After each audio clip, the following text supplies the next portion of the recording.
Well, hello there, booktube. Imagine seeing me again. It's been a couple of weeks, hasn't it? Well, I'm not dead. Amazing, I know. But yeah, I'm not dead, and I'm still planning on making videos. I'm still planning on talking about books with you guys.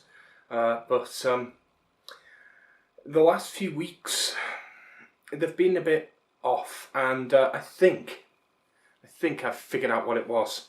You see, back in April, I had a plan, and my plan was to do a read of Cormac McCarthy.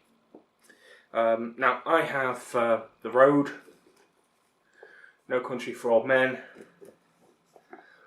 Blood Meridian, and Child of God. This is in fact the only one that I've read in book form, because Cormac McCarthy is a terrible, terrible author who seems to think that punctuation is something he can do as and when he feels like it, only some of the time, that paragraphs exist only in theory half the time, that speech marks are not a real thing, and that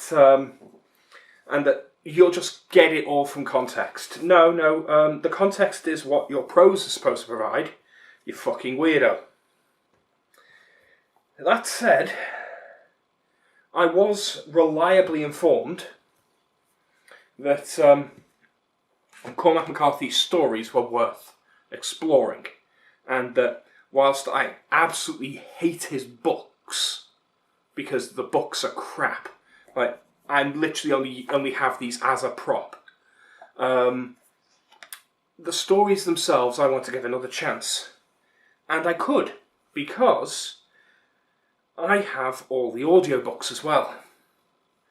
Now, I got them through Audible, because I had an Audible account just kind of sitting there.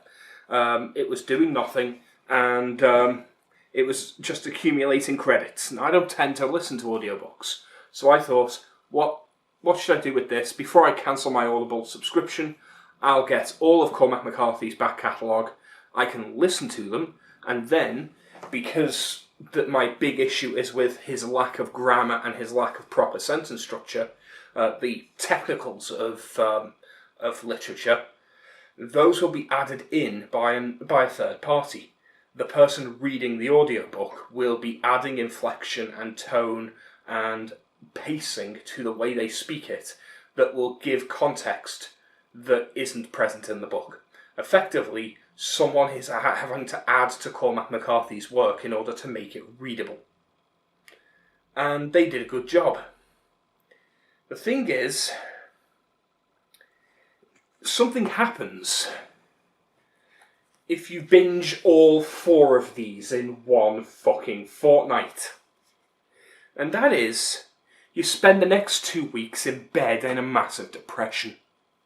Because Cormac McCarthy doesn't write happy books. Cormac McCarthy writes long. Actually, they're not long. They're not long. They're short.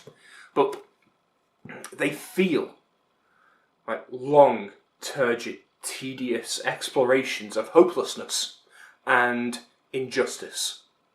That's what Cormac McCarthy writes. Now, I kind of knew this going in.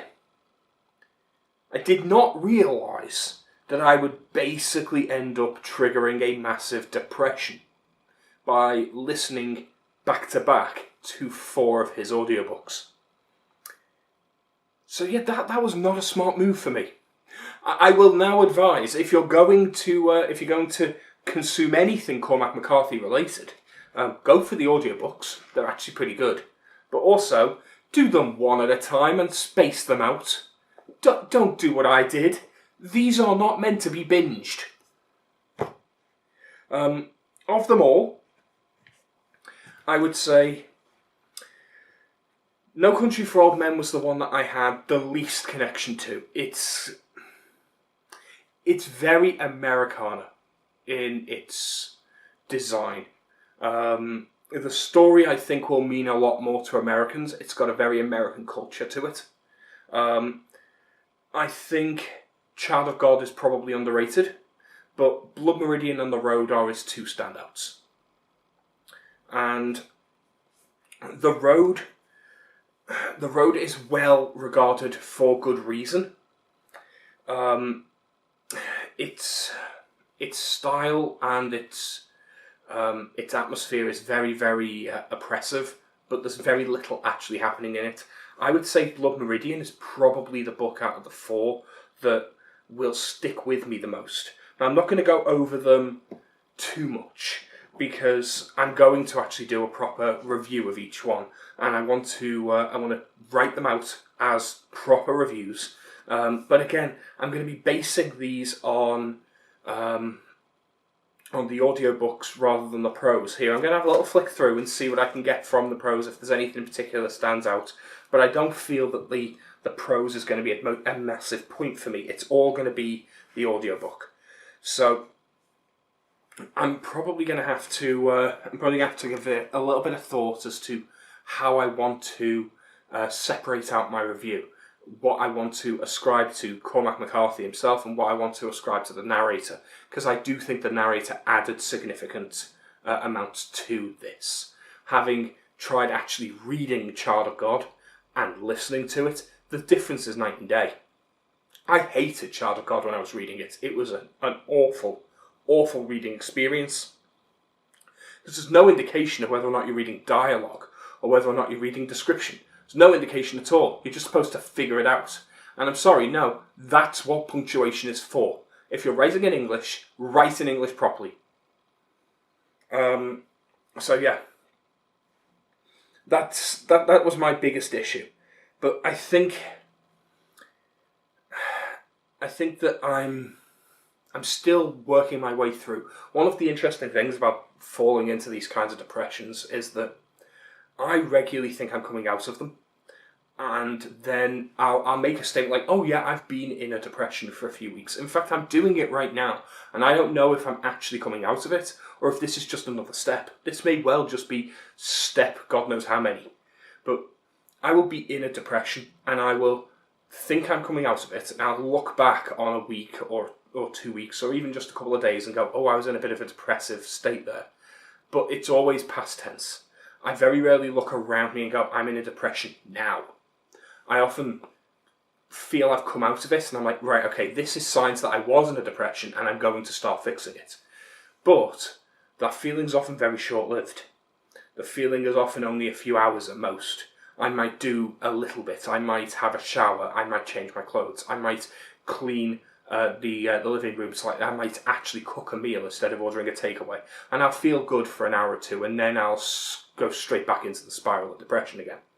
And that's kind of what I've been doing for the last couple of weeks. And I think that the books didn't cause it.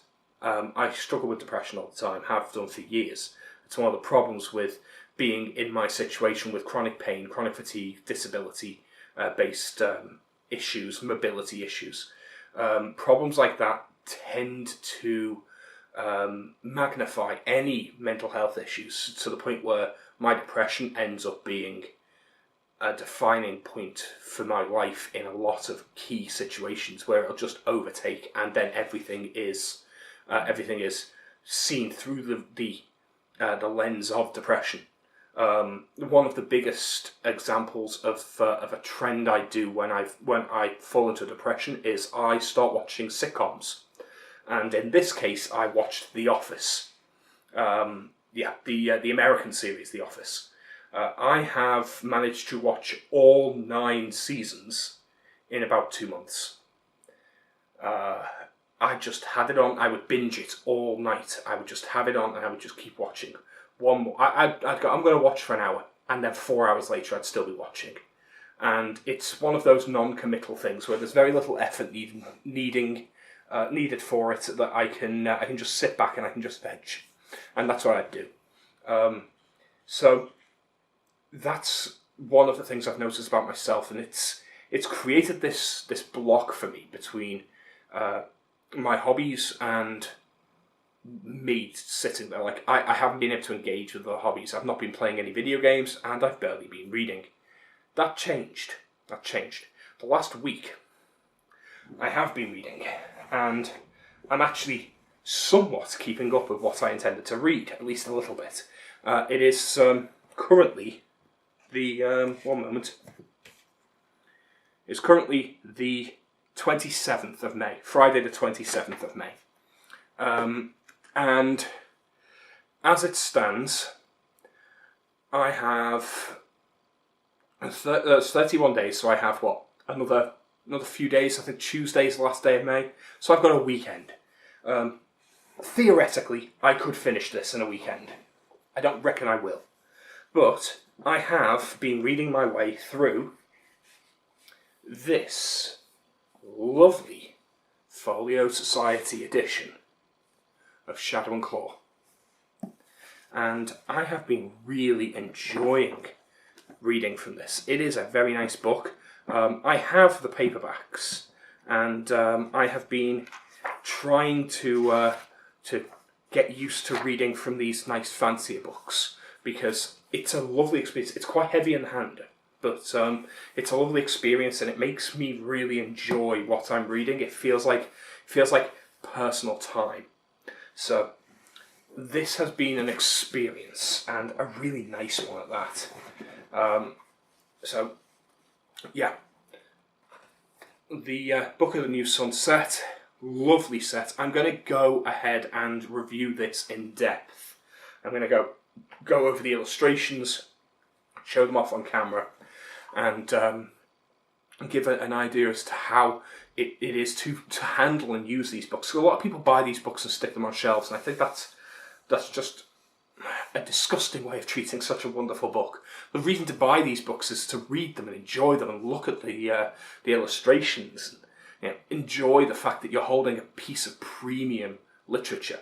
It's not just to sit there and look good. If you're going to do that, you may as well just buy a box and paint it to look like the book. So yeah, that's what I've been reading the last week, and I will say, it's not what I expected. I'm still finishing off book 2. So, reading all of Book of the New Sun in May. Let's think. Is it likely? I'm going to finish Shadow and Claw today, because I'm almost finished with book 2. Am I going to read the entire second volume over the weekend? Maybe. I'm going to try. I've got very little on. Saturday I'm running my D&D game, but that's not until the evening. So Saturday I'll run the D&D game in the evening, but the morning I'm going to spend most of the morning reading. I've got no commitments Sunday, so I'm going to spend all day Sunday reading. That gives me, theoretically, if we assume that I'm not actually reading all day, I read for a few hours, I take a break, I read for another few hours. That gives me, say, 3 hours on Saturday, maybe 6 hours Sunday. That's 9 hours reading time. That should theoretically be enough that I could read the second volume over the weekend. If not, I could finish it off theoretically on Tuesday. Monday I'm busy. So that gives me enough time that it is conceivable that I finish this book. That said, I'm not going to expect that, because in the last week I read Shadow of the Torturer twice. Because I read through the first book, and then rather than starting the second book, I went back and reread the first book, because I didn't feel I really got it. I felt that things were still up in the air. It's a weird one. I'm not sure how much of the actions I was reading were supposed to be metaphoric, what all the events were necessarily happening in. Things felt a little obtuse, and I'm still trying to decide whether or not I like this book, because whilst what I'm reading is intriguing, I'm going to need the entire Book of the New Sun, I think, before I can truly decide if I like what I'm reading, because I need to know that this is all going to pay off, that this is all going to be explained. Now, I am reliably told by people who have read further on than me that book 3 out of the 4-book set, 4 books in 2 volumes, so it's books 1 and 2 in volume 1, book 3 and 4 in volume 2. but that book 3 answers a lot of the questions asked in books 1 and 2. If that's the case, then great.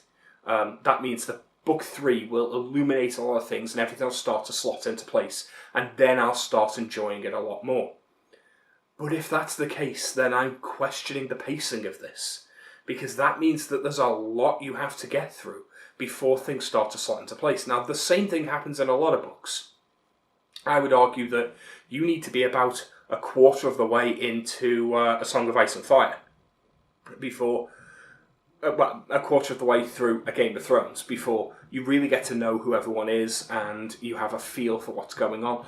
But that's one book, and it feels like you're learning more as you go. Same with Senlin Ascends. I would argue the first bit of Senlin Ascends, you are introduced to a few characters, but you don't really get a feel for what the book's doing until you're a good few chapters in. But, I mean, perhaps this is just the way all books are. The Way of Kings was the same. Reading The Way of Kings, that has a prologue, a prelude, multiple chapters before you really start to feel for the characters. But at the same point, I never really felt lost in any of those books. With Book of the New Sun, I felt lost. Though, while I felt lost, I did manage to visualise the scene. Like at the beginning, when you're in the graveyard and you're meeting the grave robbers.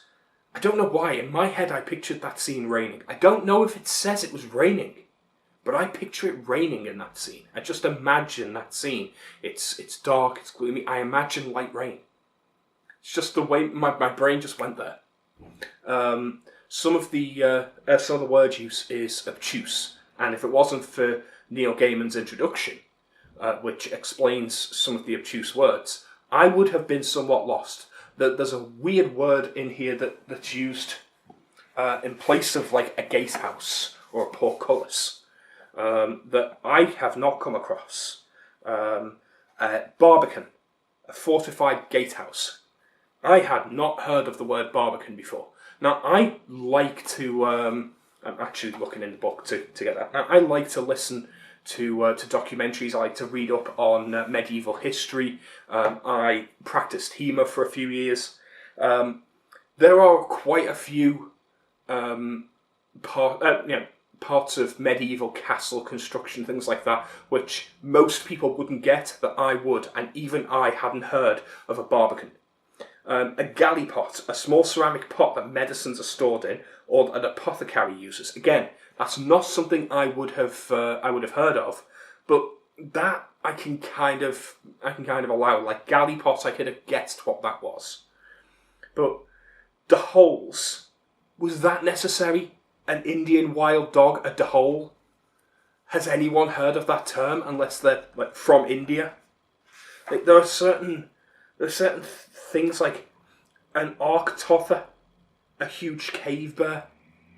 Why use these words? There are certain things that we can get beyond, like an arminger, someone entitled to heraldic arms and entitled to bear weapons, a noble. Now, a noble title, arminger, that I can get behind. You could get that from context. But there was no reason to use barbican. No reason at all. They could have just said gatehouse. It feels purposely obtuse at times, and it's one of those things that I'm wondering how I'm going to judge, because there are supposedly reasons behind using these words that the obtuse language is supposed to indicate a few things. I'm not so sure that I agree. I think that it's navel gazing. It's sniffing your own farts. This is not necessarily what I would consider a mark of high literature. It's a mark of someone being needlessly obtuse. So, that aside, am I enjoying it at least? I think so. It's. I want to finish it. I want to see where it leads. How's my reading going beyond that? Pretty good, actually. Now, I finished the third book. I've got it here. Ooh, I finished The Hod King, right, which is the third book in the Books of Babel series, and I am really, really looking forward to seeing where the series goes from here. I've heard a lot of people say that the ending was a bit of an issue for them, so I wonder what's going to happen next, because Fall of Babel is the biggest book of the series so far. I do actually have the paperback, and yeah, this is the longest book out of this series, so presumably it's going to have a lot involved. I would say that the Hod King bothered me a little bit. The latter third or so spent a lot of time retreading. Now, I'm not sure how they could have changed this, but we spent time with different characters in different parts of the book, and instead of flitting backwards and forwards between characters like in a lot of different books, we spend a lot of time with one character, then we switch to another character, and we see what they were doing at the same time. By the time we reach the third character perspective, we've already seen what's happened to these people, and this person is not aware of what's happened here. So they are investigating things and trying to work out what's going on for these people, and we already know. So we're in the know whilst they're in the dark, and it makes a lot of the stuff they're doing a lot less exciting because we already know the answer. Additionally, there are 3 big events that happen in these two people's perspectives that directly affect the third perspective that we want resolution for. So a lot of reading through that third perspective was just me going, when are we going to see how we reach this thing and how how this thing is going to be resolved? When are we going to see this resolution, this cliffhanger resolved? And they were, in a way, cliffhangers. I think that it's a structural issue. And I question how the Hod King could have been restructured to make that more interesting. I wonder whether or not I would feel that way on a reread, because I'd already know the ending, so I wouldn't be anxious to reach that conclusion, because I felt that the chapters were well written, and by about 2/3 of the way through that person's perspective, I was looking back and going, these are actually really good chapters, but I'm not enjoying them as much because I anxiously want to get past them to see the resolution of the things that happened in the other perspectives. Which means that I'm not focused on them, I just want it to end. I just want to get through this bit to get to the next bit. Which felt like a shame, because those chapters were really good, and I wonder if we had flitted backwards and forwards between perspectives, as we do with most multi-POV books, rather than staying with one person for chapters on end, would I have enjoyed the chapters more? Or would all 3 perspectives have felt stale and badly paced? Would it have felt as if I was spending too much time with build-up and not getting any real payoff? Because I do remember that the first 2 perspectives, both of them started out quite slow. But they ramped up and they got quite exciting, so it could have changed the pacing of the whole book. It's hard to say. I really, really don't know what to expect for Fall of Babel. It will be an exciting read. I'm looking forward to reading it. This is probably going to be my next read once I finish Book of the New Sun. So, then, I've got Foundation. This lovely leather bound. It's quite nice. Gilded pages there. I like this. This is nice. Saying that, whilst I do enjoy this book, it's fine. It's not what I would have expected, from a luxury experience. It feels nice in the hand. I will enjoy reading from it. It's got a certain feel to it. But it doesn't feel anywhere near as luxury as the folio books. It does feel like a step down luxury-wise. And it should do. This is significantly cheaper. This cost me 25 quid. Whereas the folio books cost double that per volume at least. So this does not feel anything close to the luxury of a folio book. But it still feels like a nice reading experience. I'm going to look forward to reading from it.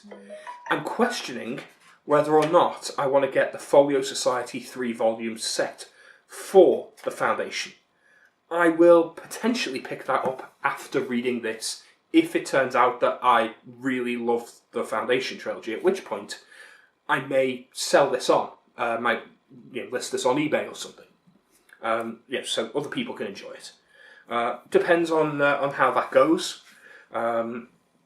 Really, it also depends on my budget as well, because buying the Folio Society version of this would cost about £130, I think it is, for the 3-volume set, which is significantly more than 25 quid. So, Foundation. That'll be interesting. One thing I'm going to consider is, if I have time, I might look at watching the adaptation on Amazon. I think it's on Amazon. And comparing. If it is on Amazon, then great. It might be on Apple TV, and if it is, I can't watch that. I don't have Apple TV. But yeah, because I can't remember which one was on. Beyond that, the next big thing that I'm going to be doing is this. First Law. Now, I DNF'd this. And I DNF'd it because it was too dark and depressing. So, I'm hoping that by the time I get to it again, I will have thrown off the depression that I was feeling reading Cormac McCarthy stuff, because I don't want to put myself back into that feel. I have been told this is nowhere near as bad. That yes, there is depressing, like grimdark elements to it, but there's also humour, and there's characters that you root for, and there's moments of joy and levity and hope. So I'm hoping that will change my my view on this book, because I didn't read that far in. I read maybe a third of the way in, and I enjoyed the characters. I just found the tone was too dark for my mood at the time. So yeah, First Law, I'm looking forward to actually tackling what is one of the big names in modern fantasy, because it's one of those ones that everyone talks about, everyone compares things to. So in order to be part of the conversation, you really do need to have a grounding in J.R. Abercrombie. So that's what I'm going for here, is a grounding. I want to be able to... That's what this whole year is supposed to be, reading-wise, is grounding me in literature so that I have a baseline, so that I can compare and contrast. So I've been reading the Books of Babel series, because this is a series that I started, that was recommended, that I've been really enjoying. This is going to be my personal baseline. This is a series that I recommend and I really enjoy. I've got foundations in other areas of literature. I've been reading foundational classics like Wuthering Heights, foundational sci-fi like the Foundation series, and foundational fantasy as well, like, for example, First Law. While it's not a classic, it is a foundational series in this discussion, generally speaking. I'm hoping that I've got enough overall that by the end of this year I can look back and I can go, I know what I'm looking at and what I'm looking for. So yeah, this has been interesting. It's good to get back into this conversation. And I actually have a video that I want to put out very, very soon that I think people are going to enjoy. And that is going to be my recommendations for a new reader getting into fantasy and sci-fi. I have a series of books that I'm going to be recommending as a beginner's guide, and I think that I've now got enough enough background, enough experience to give this guide. So that's what I'm going to be doing soon. That's going to be going up in the next couple of days, hopefully. And yeah, it's good to be back. It's good to be back talking about these things. This was the first step really to breaking that depression mode for me. Was just setting up the camera and talking to you guys. And I know this was a rehash of stuff I've said in previous videos. You know what books I'm reading, what books I'm planning on reading. You know my thoughts and feelings on a few of these things, but I want to put it out there anyway. Because I think that it makes a difference. I think talking about these things and you're changing opinions, you're changing perspectives, allows more people to interact and keeps the conversation going. So yeah, thanks for following along. Thanks to those in my community that are still chatting away. I know it gets a little quiet at time, but we'll get there in time as people get more and more used to using Gilded as a replacement for Discord. I know that for a lot of people it's still not habit to open Gilded and check, and because notifications are switched off by default, you can go into the settings, personal settings, and change it so that you get notifications. A lot of people don't realise the conversation's even going on.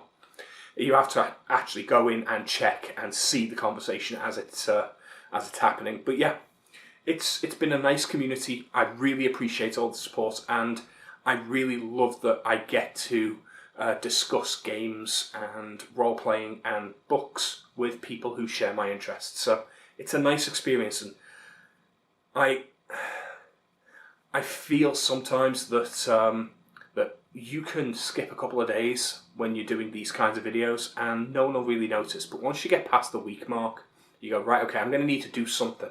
Then you get past the 2 week mark and it's like, oh no, my comeback's going to need to be something big now. I haven't been doing anything for weeks. People are going to be expecting something. But it doesn't need to be big. It just needs to be a chat. It just needs to be you talking to the camera. And sometimes I think booktubers feel a need to disappear because they've not read as much as their contemporaries and they feel like there's just not enough happening for them to make these videos. And that's a sad thing because we all read at different speeds and we all read at different amounts and different styles. And sometimes a booktuber will just feel that there's almost like an imposter syndrome where they can't talk about the books because, oh well, they've only read 2 books this month, and the other booktuber, they read 15 books, and that guy read 27 books this month because he's a robot. I'll tell you now, most of the booktubers who say that, they haven't. They're lying. They've skimmed 27 books, or they've downloaded Blinkist and listened to 15-minute summaries of 27 books, or they've watched a load of booktubers wrap-ups and heard summaries of 27 books that they're now pretending they've read. Yeah, most booktubers have not read that amount. Most booktubers have read 2 or 3 books in the month, and some of them have read 0. A couple of them are being honest, but only a few. And you'll know when they're being honest. You can tell when they're being honest. Because they'll be able to talk about the books in detail. They'll be able to give specifics. So yeah, anyway, I'm going to disappear now, and I'll talk to you guys next time with my my recommendations for beginner books for both fantasy and sci-fi. Until then, see ya.